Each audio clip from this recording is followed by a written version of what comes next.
दो काम करो, सच बोलो और हलाल खाओ, कामयाब रहो। सच बोलो, ये मत कहो कि यार अगर दलाली के पैसे, रिश्वत के पैसे नहीं लाएंगे तो मेरा घर कैसे चलेगा। मैं बताता हूँ घर कैसे चलता है। इमाम अब्दुल्ला याफई की बड़ी मोटी किताब है, बड़े अजीम बुजुर्ग हैं। आप फरमाते हैं एक साहब की 4 बेटियां थी और जब 5वीं मरतबे बीवी उम्मीद से हुई, उसके पेट में बच्चा आया ना, तो बीवी के पास आया, बोले सुन, बीवी का लिबास पकड़ के बोले सुन, अब अगर तेरी कोख से बेटी पैदा हुई तुझे तलाक दे दूंगा। बीवी रो के बोली क्यों, मेरा कसूर क्या है? अल्लाह की मर्जी है जो बेटियां पैदा होती हैं। उसने कहा कसूर तेरा है, ये कोख तेरी है, ये कोख तेरी है, ये कसूर तेरा है, इसलिए मुझे तुझसे नफरत है, खबरदार अब बेटी न पैदा करना। वो औरत रोने लगी, कहती जब 9 महीने पूरे हो गए, मेरे शौहर ने मुझसे कहा चल मेरे साथ सफर पे। मैं अपने शौहर के साथ, अपने हस्बैंड के साथ सफर पे निकली ना, एक जगह तंबू कनात लगा के काफिला रुक गया, छोटी सी पहाड़ी थी। औरत कहती डिलीवरी का दर्द हुआ, मैंने वॉशरूम के बहाने से लोटे में पानी लिया और अपने शौहर से पूछ के उसी पहाड़ी पे चढ़ गई। एक गुफा था, उस गुफा के अंदर चली गई। जब वह गई तो दर्द ज्यादा हुआ डिलीवरी का, तो अचानक मेरे पेट से जो बच्चा था वो बाहर आ गया। इमाम याफई फरमाते हैं जब औरत ने देखा गौर से ये बेटा है या बेटी है तो रोने लगी। एक अलग से दर्द हुआ क्योंकि फिर बेटी पैदा हुई। अल्लाह, वो माँ जो तुम्हारे घर में है, जिसने तुम्हें पाला है बड़ी मशक्कतों से, जिसकी कोख से तुम पैदा हुए हो, उसको नाराज मत किया करो। इंशाअल्लाह बोले, उसका ख्याल रखा करो। वो बड़ी प्यारी होती है। माँ बूढ़ी होती है लेकिन तुम्हारे लिए हमेशा जवान रहती है। तो कहने का मतलब कि हुजूर गौसे आजम रदी अल्लाह, इमाम याफई के जुमला देखिए, मेरे साथ चले, मेरे घर पे किताब रखी है। उस बेटी के जहेज के लिए जिन बुजुर्गों ने कदम उठाया था, इमाम याफई ने उसका जिक्र किया है। बड़ी मशहूर बात है और आपने इसको कई उलमाए किराम से सुना होगा इंशाल्लाह। इमाम याफई फरमाते हैं कि वो लड़की, आज पूछो भाई आप ये काम क्यों करते हैं? वो नहीं करूंगा हराम के कारोबार तो मेरी बच्चियां कैसे पलेंगी, मेरे बच्चे कैसे पलेंगे। लोग ये बड़ी आसानी से बोल देते हैं, मुआशरा ऐसे ही संभलेगा? नहीं संभल पाएगा जब तक आपको खुदा की जात पर ईमान और यकीन मजबूत नहीं होगा। आपको हलाल कमाई की तरफ जाना है। हराम नहीं बचा पाएगा, आपके घर को उजाड़ देगा, आपके कबीले को, नस्लों को बर्बाद कर देगा। आपके बच्चे हराम खा के फिर फिस्क, फजूर, गुमराहियत और फिर दरीदा दहनी के साथ साथ हुजूर की तौहीन का मुर्तकिब करार पाएगा। अल्लाह हमें अपने बच्चों की सही तरबियत की तौफीक अता फरमाए। आमीन आमीन कह दो। आपकी जिम्मेदारी बनती है, अगर बच्चों को आपने हराम खिला के पाला, उसे डॉक्टर बनाया, इंजीनियर बनाया, उसे आलिम बनाया, ये बच्चे किसी काम के न रहेंगे। अगर उसे आपने हलाल खिला के अखबार बेचने वाला बनाया, जिन जिन घरों में अखबार दे के आएगा उन घरों में हुजूर की मोहब्बत की खुशबू जरूर फैलेगी। अगर वो जूतों में पालिश भी करेगा तब भी खुदा की कसम उसकी गरीबी तो नजर आएगी, लेकिन उसके अंदर जो ईमान होगा ना, वो ईमान करीब से गुजरने वालों को खुशबू के तरीके से महसूस होगा। इसलिए कि हलाल खोरी भी एक अजीम खुशबू है जिसे फैलने से कोई रोक नहीं सकता है। इमाम याफई फरमाते हैं वो लड़की कहती है कि जब मेरे पेट से जो बच्चा बाहर आया तो उसे देखा मैंने, वो फिर लड़की थी, मैं रोने लगी। मैं क्या करती? मैंने कहा मेरे मौला फिर लड़की पैदा हुई, फिर मेरे शिकम से लड़की पैदा हुई। इसे अपने साथ लेकर के अगर मैं जाती हूं तो मेरा शौहर मुझे तलाक दे देगा, इसकी भी लाइफ खराब होगी, मेरे शौहर की 2, मेरी 3, 4 मेरी बच्चियां, 7 जिंदगियां बर्बाद हो जाएंगी। मैं क्या करूं, मैं क्या करूं, मैं क्या करूं? करेली वालों, मालूम है क्या किया उस औरत ने? उसने उस लड़की को उसी गुफा में छोड़ दिया। मेरे मौला इसे मैंने तेरे हवाले किया, तेरे हवाले किया। कम से कम 1 की जिंदगी बर्बाद होगी, 6 की तो बच जाएगी। ऊपर से नीचे आई, शौहर ने कहा तेरा उभरा हुआ पेट, तो उसने कहा खून बन के खराब हो गया बच्चा। शौहर ने कहा कोई बात नहीं। काफिला आगे बढ़ गया। 4 महीने के बाद इमाम अब्दुल्ला याफई अपनी किताब में फरमाते हैं जब 4 महीने के बाद वो काफिला वापस आया, वहीं पर अपना तंबू कनात लगा के ठहरा तो औरत उस पहाड़ को देख के रोने लगी। उस पहाड़ में 4 महीना पहले उसने एक बच्ची को जना था, याद है? उसकी तवज्जो उस बच्ची की तरफ गई। फिर बहाने से उसने उस पहाड़ी की तरफ सफर किया। उसके पैर में बड़े बोझ थे, बोझल कदमों से ऊपर चढ़ती थी।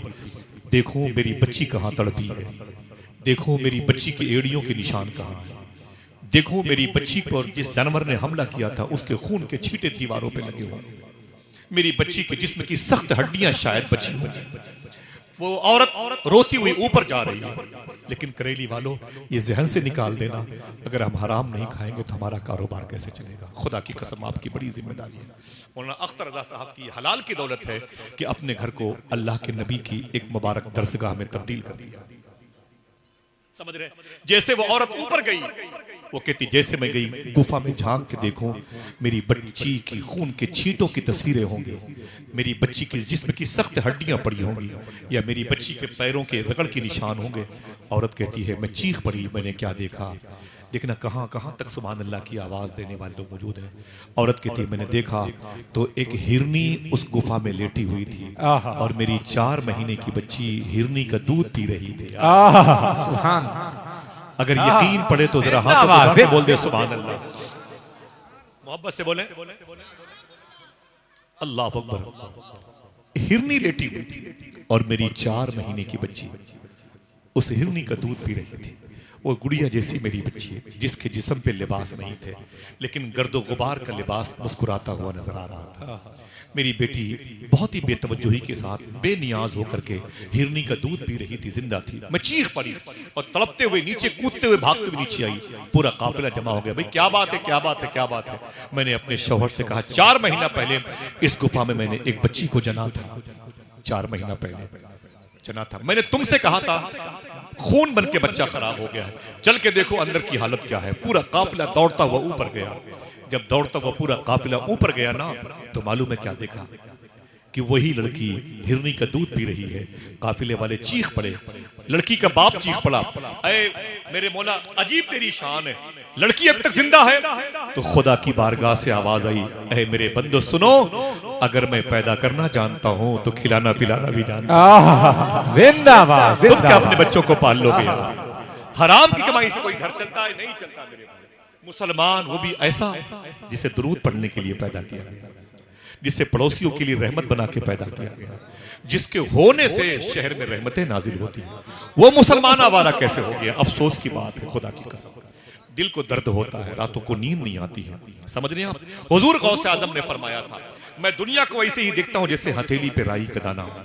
मैंने पूछा हुजूर सूफी सुल्तान मियां शाह साहब किबला से, सैयदना शेख ने ये क्यों फरमाया हथेली पर राई का दाना? ये कह सकते थे जैसे मेरी सदरी के जेब में राई का दाना, मेरे जुब्बे की जेब में राई का दाना। ये क्यों फरमाया कि दुनिया को मैं वैसे ही देखता हूं जैसे हथेली पर राई का दाना? क्यों फरमाया? हथेली पर क्यों रखा राई का दाना? फरमाते हैं वजह कही है, एक ये भी सुन लो। मैंने कहा क्या? आप फरमाते हैं जब हुजूर गौसे आजम सरकार खाने के लिए यूं लुकमा उठाते थे तो हथेली भी नजर आ जाती थी, और जब हथेली नजर आती थी तो पूरी दुनिया भी नजर आ जाती थी। जब गौस पाक के सामने पूरी दुनिया नजर आती थी तो इसी में यूरोप भी होता था, इसी में अमेरिका भी होता था, इसी में हिंद, जापान भी, अरब महासागर भी होते थे। तो फरमाते हैं सूफी साहब किबला, जब गौस पाक सरकार अपनी हथेली देखते, पूरी दुनिया देखते, अगर हिंद अरब महासागर के करीब में कोई परिंदा भी भूखा होता था तो गौस पाक खाना नहीं खाते। अल्लाह। फरमाते मैं कैसे खाना खा लूं, मैं उन परिंदों का भी तो गौस हूं, मैं कैसे खाना खा लूं? अभी मैं तो वलियों का सरदार हूं, मैं कुतुबिल इंस हूं, इंसानों का सरदार हूं। इंसान भूखे हों और कुतुब खा ले, मैं कैसे खाना खाऊं? सरकार गौसे आजम लुकमा छोड़ देते थे। आज हम हैं दरवाजा बंद करके खाना खाते हैं। दरवाजे पर दस्तक भी हुई तो कहते हैं बच्चों से, बेटे बोल दो कि अब्बू घर पर नहीं है। अगर ये वक्त कबूलियत का रहा तो अब्बू घर पर रहेंगे भी नहीं। हाथ जोड़ता हूं, झूठ ना बोला करें, अपने बच्चों को सच्चाई की तालीम दें। मुसलमान हैं आप पर बड़ी जिम्मेदारी है। पूरी दुनिया ये चाहती है, हिंदुस्तान का हर अपोजिशन जमात का शख्स चाहता है कि हिंदुस्तान का मुसलमान हराम खाए, लेकिन आमिना के लाल चाहते हैं कि मेरी उम्मत हलाल खाए। आप सीने पे हाथ रख के बताओ कि बातें किसकी माननी चाहिए? बताओ मुझे बातें किसकी माननी चाहिए? शैतान कहता है कि इलाहाबाद में कोई मुसलमान हलाल ना खाए, सब मुसलमान हराम खाए, और रहमान चाहता है कि मेरे बंदे हलाल खाएं। मुझे बताओ कि बातें किसकी माननी चाहिए? रब की। खिलाता कौन है? वो परवरदिगार है। पूछा सुलेमान अलैहिस्सलाम ने, अरे मेरे मौला इतनी बड़ी कायनात, मोबाइल है 2 लाख रुपए का, कभी मेरे भाई उसमें अमेज़न का जंगल सर्च कर, 2-2 किलोमीटर की नीचे की घाटियों की तरफ जा, जहां से घाटी खत्म होती, जाके नीचे देख तो छोटे छोटे कीड़े यूं चलते नजर आएंगे। पूछना खुदा से, मेरे मौला इन्हें कौन खाना खिलाता है? आवाज आएगी, वही तो है जो निजाम हस्ती चला रहा है। उसे उस मुल्क का वजीर आजम खिलाता है, वहां का विदेश मंत्री खिलाता है, वो खुद मोहताज है, वो क्या खिलाएगा भाई, वो खुद अपाहिज है, वो क्या खिलाएगा। यही सुलेमान अलैहिस्सलाम ने कहा था, ऐ मेरे मौला, तू अपनी इतनी बड़ी कायनात की मखलूक को जिसे तूने पैदा किया है उसे पालता कैसे, उसे पालता कैसे है? बता दूं, याद रखना, उसे पालता कैसे है। अल्लाह फरमाता है, सुलेमान अगर ये मेरी कुदरत के जलवे देखने हैं तो तालाब के किनारे पर आ जाओ। सुलेमान अलैहिस्सलाम तालाब के किनारे पर आके बैठ गए। बैठने के बाद क्या देखते हैं कि एक चूंटी है जिसके मुंह में एक चावल का दाना है। वो तालाब के किनारे दाएं बाएं हो रहे हैं, इधर से उधर, इधर से इधर, उधर से उधर हो रही है। अचानक तालाब के अंदर से एक मेंढक बाहर आया, चूंटी के पास आया। चूंटी उस मेंढक के पैरों पे चढ़ के ऊपर गई तो मेंढक ने अपना मुंह खोला, चूंटी उसके मुंह में चली गई। मेंढक ने अपना मुंह बंद किया और तालाब में डुबकी लगाई। सुलेमान अलैहिस्सलाम कहते हैं, वाह कमाल के तेरे जलवे नजर आ रहे हैं। ये चूंटी ये मेंढक का तालमेल मेरी समझ में नहीं आता। कुछ देर के बाद यही मेंढक फिर वापस आया। आप फरमाते वापस आया किनारे, उसने मुंह खोला, चूंटी अब बाहर निकली तो चावल के दाने नहीं थे, निकली उसके पैरों से निकल के अपनी बिल में घुस गई। सुलेमान अलैहिस्सलाम कहते, मैंने शुक्र के सजदे किए और मैंने कहा, मेरे मौला जरा ये बता दे इसमें तेरा राज क्या है। चूंटी गई थी, चावल के दाने थे और मेढक उसे लेने के लिए लग रहा आया था, ये क्या मामला है। अल्लाह फरमाता है, सुलेमान सुन, इसी तालाब के बिल्कुल बीचों बीच में एक टापू है, उभरी हुई जमीन है, एक जजीरा है, उस टापू पर मैंने कीड़ा पैदा किया है। अल्लाह फरमाता है, ए सुलेमान उस कीड़े को मैंने अंधा पैदा किया है। देखना जो पीछे मेरे भाई बैठे हुए हैं, क्या दिल कहता है वो सुभान अल्लाह कह दे। सुने आप, अल्लाह फरमाता है, सुलेमान सुन, मैंने उस टापू पर एक कीड़ा पैदा किया है, वो कीड़ा अंधा है, वो अपना खाना पीना ढूंढ नहीं पाता, उस तक खाना पीना पहुंचाने के लिए मैंने ये चूंटी पैदा की है, मैंने ये मेढक पैदा किया। जिंदाबाद जिंदाबाद। कहते क्यों नहीं, वही तो है जो निजाम हस्ती चला रहा है। बोले मेरा खुदा है। कैसे कहते हो कि मुआशरे की इस्लाह कैसे होगी? क्या आपके साथ हमको चलना पड़ेगा, आपको मेरे साथ चलना पड़ेगा? नहीं, आपको कहना पड़ेगा अगर अल्लाह का जिक्र हमारे दिलों को सुकून देता है तो उसी दिल को सुकून देता है जो दिल हलाल खून का मरकज़ो सेंट्रल पॉइंट। समझ रहे हैं आप? अल्लाह के नाम के नारे लगाते हैं हम और आज जबान के नीचे उसका असर नहीं पहुंच पाता है। वजह हम जहां चाहते हैं खा लेते हैं, जहां चाहते हैं पी लेते हैं, हम ये नहीं देखते। स्टेटस बुलंद है, उसने अपनी शादी में 30 लाख रुपए 26, 28, 3,000 की एक प्लेट के सौदे किए, तो अब चलो उसके यहाँ चले सेल्फी लेने के लिए, तस्वीरें लेने के लिए।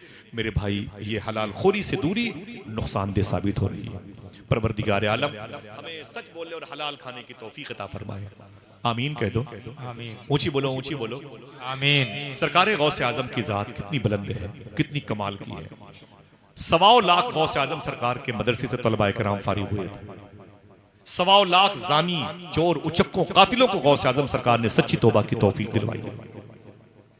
हफ्ते में 2 तकरीर पब्लिक बेस पे करते थे, एक तकरीर औलिया के सामने करते थे। हर तकरीर में 400 से ज्यादा लोगों को अल्लाह अपना वली बनाता था।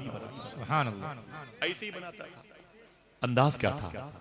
अंदाज कर, अगर आप मुसलमान हो, अल्लाह की जात पे भरोसा रखोगे तो खुदा की कसम बरकतें कितनी होंगी इंशाअल्लाह। कहो तो गौस पाक की एक बात बता दूं, 5,000 यहूदी और ईसाइयों ने गौस पाक के हाथ पे कलमा पढ़ा।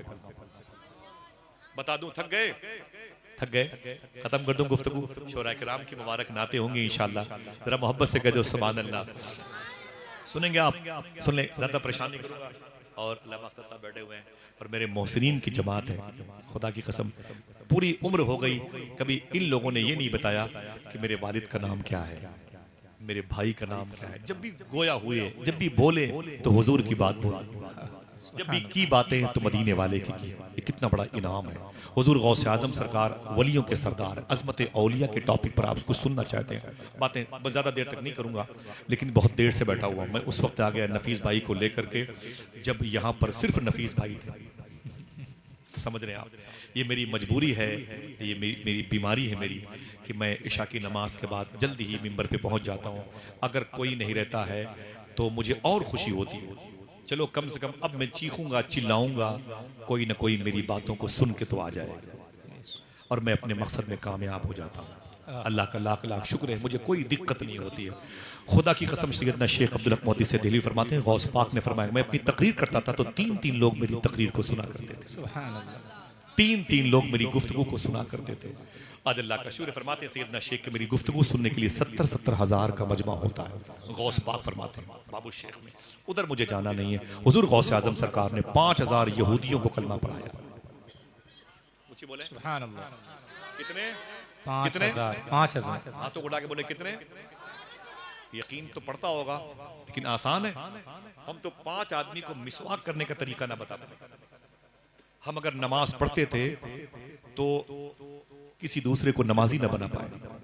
हमारे सामने मस्जिद के लोटे जमीन पर गिरे पड़े रहे, हमने उसे उठा के रखना मुनासिब नहीं समझा। हमारे सामने मस्जिद की घड़ी बंद हो गई थी, हमने 5 रुपए के सेल लगाना मुनासिब नहीं समझा। हमारे सामने इमाम साहब को बुखार था और हमने इमाम साहब की दवा का